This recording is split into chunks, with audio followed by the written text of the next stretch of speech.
நடிகர் திலகம் சிவாஜி கணேசன் அவர்களின் வெற்றி படங்களின் வரிசையில் சுமதி என் சுந்தரி 1971ஆம் ஆண்டு வெளிவந்த நகைச்சுவை காதல் திரைப்படமாகும்.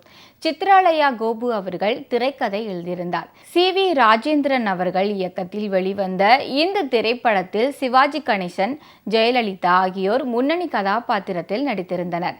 மேலும் இவர்களுடன் வி. கோபாலகிருஷ்ணன், கே.ஏ. தங்கவேலு, நாகேஷ், சச்சு, தேங்காய் சீனிவாசன், செந்தாமரை, வெண்ணிற ஆடைமூர்த்தி, ஜெயக்குமாரி, குண்டு கருப்பையா, எஸ்.என். பார்வதி, ஜெமினி மாலி மற்றும் பலர் நடித்திருந்தனர். இது 1967ஆம் ஆண்டு வெளிவந்த வங்காள மொழி திரைப்படமான நயிகா சங்பாத்தின் மறு ஆக்கமாகும். இப்படம் 14 ஏப்ரல் 1971 அன்று வெளியானது. சுமதி என் சுந்தரி இப்படத்திற்கு எம்.எஸ். விஸ்வநாதன் இசையமைத்தார். புகழ்பெற்ற நடிகையாக சுமதியாக ஜெயலலிதா நடித்திருப்பார். அவர் சாதாரண பெண்ணாக வாழ விரும்புவார். ஆனால் அவரது பிரபல்யம் காரணமாக அவளது இயல்பான வாழ்வை வாழ இயலாமல் தவிக்கிறாள். படப்பிடிப்புக்காக உதகைக்கு ரயிலில் செல்லும் படக்குழுவுடன் சுமதி செல்கிறாள். தொடர்ந்து பயணத்தின் போது உதகை நிலையத்துக்கு முன்பே உள்ள வேறொரு தொடர்ந்து நிலையத்தில் சுமதி இறங்கி விடுகிறாள். அவள் இறங்கிய ஊரானது திரையரங்கு போன்ற வசதிகள் அற்ற ஒரு மலைத்தோட்ட பகுதி. அதனால் அங்கு உள்ளவர் யாருக்கும் அவள் ஒரு திரைப்பட நடிகை என்று தெரியவில்லை. அவள் வரும்போது கனமழை பெய்கிறது, இருட்டியும் விடுகிறது.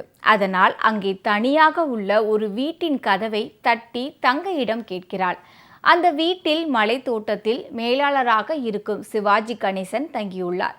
மழைக்கு இடம் கேட்டு வந்துள்ள சுமதிக்கு முதலில் இடம் தர மறுக்கும் சிவாஜி பின்னர் இறக்கப்பட்டு இடம் தருகிறான். சுமதி தான் ஒரு நடிகை என்பதை வெளிக்காட்டிக் கொள்ளாமல் இருக்கிறாள். விடுவதற்குள் புறப்பட்டு விட வேண்டும் என்று அவளிடம் சிவாஜி சொல்கிறார். இரவில் பெய்த பலத்த மழையால் நிலச்சரிவு ஏற்பட்டு ரயில் போக்குவரத்து ஒரு வாரத்துக்கு துண்டிக்கப்படுகிறது.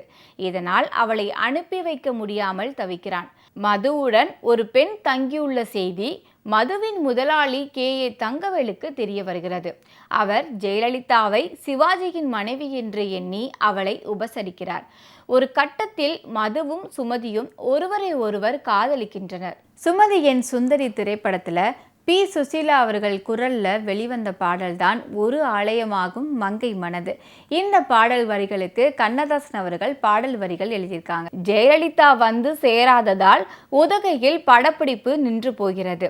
படத்தின் இயக்குனர் ஒரு கட்டத்தில் சுமதி இருக்கும் மலைத்தோட்ட முதலாளியின் வீட்டுக்கு வந்து சேர்கிறார். இதனால் பல குழப்பங்கள் உண்டாகின்றன. இறுதியில் என்ன ஆனது என்பதே கதையாகும். இன்னைக்கு சரித்திர நாயகன் சிவாஜி கணேசன் நிகழ்ச்சியில் அவரோட வெற்றி படத்தை பற்றி பார்த்துட்டு இருந்தோம். அடுத்த நிகழ்ச்சியில் வேறொரு வெற்றி படத்தை பற்றி பேசலாம். அது வரைக்கும் நன்றி, வணக்கம்.